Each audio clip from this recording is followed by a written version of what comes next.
Hey everybody, it's Ron from Ron's Basement. Thank you.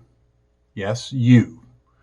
Thank you for joining me today in the basement. I have a quick video for you, a great analogy regarding what is going on in the U.S. economy. The U.S. economy is like a bonfire in a rainstorm on a rainy day. Let's say you own a farm, you're having all your friends over, it's your wife's 40th birthday party, whatever. You got this huge bonfire built, but it's been like lightly raining and then kind of pouring down rain and stopping for like 2 days. So you're trying to get this fire going. That's the U.S. economy, right? It won't go on its own. Usually you want to start a bonfire, the wood's nice and dry. You get a little flame going and some little sticks catch on fire, then the big logs catch on fire. That's the natural way. The U.S. economy is a bonfire that's been rained on for a couple days. So it needs help. And who does it get help from? The Fed, right?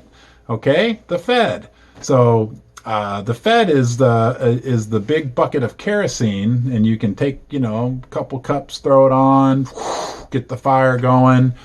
Heck, after the, all your friends show up and it's the equivalent of March of 2020, big rainstorm comes through. So you take a couple cups of kerosene, then you run to the barn, even get some gasoline, throw a couple cups of gasoline. That fire's roaring, right? But there's still these rain clouds in the sky. And maybe the rain clouds are like the U.S. government's fiscal policy of running these huge deficits, or maybe it's this big rain cloud that's kind of hovering over you, and that's the $30 trillion national debt, right? So, the Fed has to keep kind of helping, throwing, that's the Fed. That's Mr. Fed. That's, what's that guy's name? Not Greenspan. Oh my God, I forgot the Fed governor's name.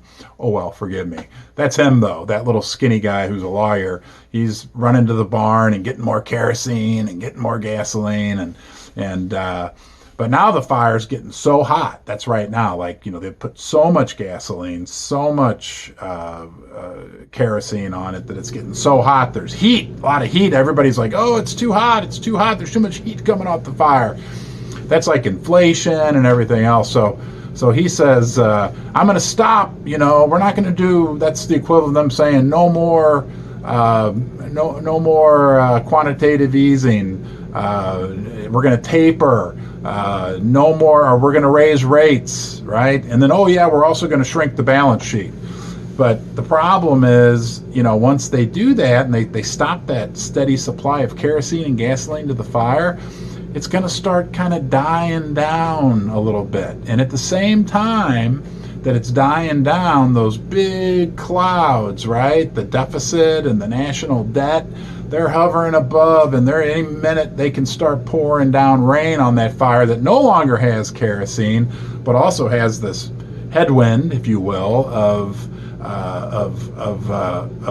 the national debt pouring down rain and everything else. And what this means for the price of silver and gold is that once that kerosene's taken away, and once those rain clouds start to inevitably rain down on that fire, the Fed is going to have no choice but to reverse course. Maybe it won't be with the taper, probably will be with the interest rate hikes, but I would think very, very, very likely with having to not even consider shrinking the balance sheet. Mathematically, it just doesn't work. And when those things occur, that's bullish for the price of silver and gold and the related equities. All right, guys, I appreciate you watching. I hope everybody's doing well. I enjoy having you here in the basement, and I hope you have a great day. Talk to you soon.